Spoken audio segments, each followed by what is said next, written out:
So hello everyone, welcome back to my channel. So recently India के जितने भी news channels हैं उसके अंदर सबसे ज़्यादा जो बातें हो रही हैं वो हो रही हैं राघव चड्ढा की, एंड सेकंड है एंटी डिफेक्शन लॉ या फिर एंटी डिफेक्शन बिल। तो इसको आप जैसे भी कह सकते हैं। तो रिसेंटली जो इंडिया में सिचुएशन चल रही है, जो इंडियन पॉलिटिक्स की, ये काफ़ी शॉकिंग है, काफ़ी अप्स एंड डाउन्स चल रहे हैं। जैसे आपको पता है राघव चड्ढा, हरभजन सिंह, स्वाति मालीवाल, जो कि आम आदमी पार्टी के बहुत बड़े फेसेस थे, इन लोगों ने रिसेंटली आम आदमी पार्टी को छोड़ के एंड बीजेपी को ज्वाइन कर लिया। जब ये न्यूज़ आती है तो काफ़ी शॉकिंग होती है आम जनता के लिए भी, जो पॉलिटिक्स में हैं, जो इसमें मंत्री या जो भी हैं, इनके लिए भी काफ़ी शॉकिंग होती है। इस न्यूज़ के साथ जो एक और न्यूज़, जो एक और बिल है या जो लॉ है, इसको सबसे ज़्यादा इसकी बातें होती है, वो है एंटी डिफेक्शन बिल या फिर एंटी डिफेक्शन लॉ, जो भी है, आप जैसे भी इसको बोल सकते हैं। तो ये एक्चुअली जो एंटी डिफेक्शन बिल है, ये कब आया था, कैसे लाया गया, इसके बारे में बात करते हैं। तो देखिए, हरियाणा 1966 में एज अ स्टेट के उसमें उभरा था, यानी राज्य का दर्जा जो है हरियाणा को 1966 में मिला। इसके नेक्स्ट ईयर यानी 1967 में हरियाणा में इलेक्शन कराए गए, जहाँ पे गया लाल जो थे वो जीत जाते हैं, और उसके बाद वो क्या करते हैं, पहले कांग्रेस ज्वाइन करते हैं, उसके बाद किसी और पार्टी को ज्वाइन करते हैं, एंड देन वापस वो थोड़ी देर बाद कांग्रेस में ज्वाइन हो जाते हैं। तो टोटल 9 घंटे के अंदर उन्होंने टोटल 3 बार पार्टी जो है वो चेंज करी होती है। और यहीं से आपने एक जो फेमस लाइन सुनी होगी, आया राम और गया राम, ये लाइन वहीं से ही आई थी, गया लाल पे ही बोली गई थी, क्योंकि उन्होंने 9 घंटे के अंदर 3 बार पार्टी चेंज कर दी थी। तो ये जो लाइन थी, आया राम गया राम, ये आई थी।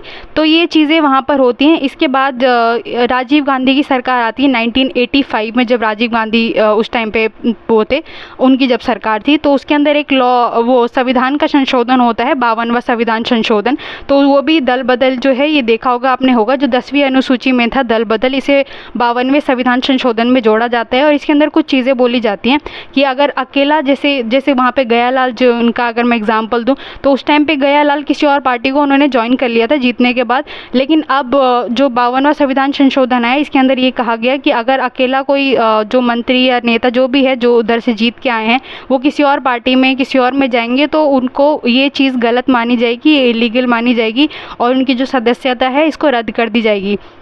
ये चीज़ें होती हैं। इसके साथ ये लोग एक चीज़ और जोड़ते हैं, 52वां जो संविधान संशोधन हुआ था 1985 में, कि अगर 1/3 सदस्य जीती हुई पार्टी से अगर वहाँ से निकल के किसी और पार्टी में जाना चाहते हैं, तो वहाँ पे जो एंटी डिफेक्शन लॉ जिसके बारे में हम लोग बात कर रहे हैं, ये उन पे नहीं लगेगा और इसको मर्जर माना जाएगा। यानी उनको मतलब वो उस पार्टी में विलय हो गया, उन पार्टी का वो सदस्य उसके अंदर चले गए, तो ये मर्जर के अंदर आ जाएगा।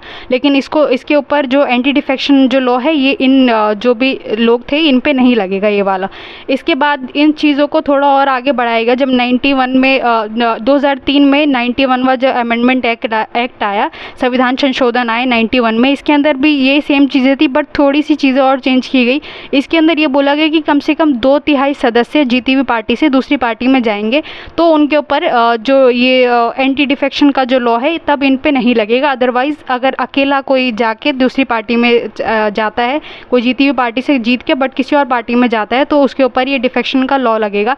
तो इस हिसाब से राघव चड्ढा, जिन्होंने बीजेपी को ज्वाइन किया है आम आदमी पार्टी को छोड़ के, तो इनके ऊपर कोई ये जो एंटी डिफेक्शन का जो लॉ है, ये मुझे नहीं लगता लगेगा, और ये कोई रूल में भी नहीं है, क्योंकि अगर देखा जाए 2/3 लोगों की बात की, 2/3 लोग कम से कम जाने चाहिए, 2/3 जो मेंबर्स हैं उसके अंदर जाने चाहिए।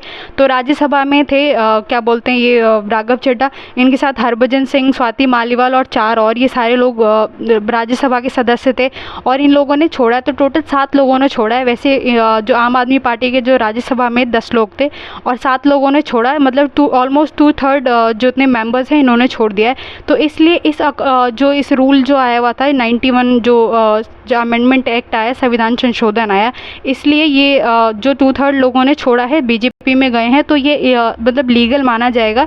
इसके ऊपर कोई जो एंटी डिफेक्शन लॉ के ऊपर, इनके ऊपर कोई कार्रवाई या ऐसा कुछ नहीं किया जाएगा।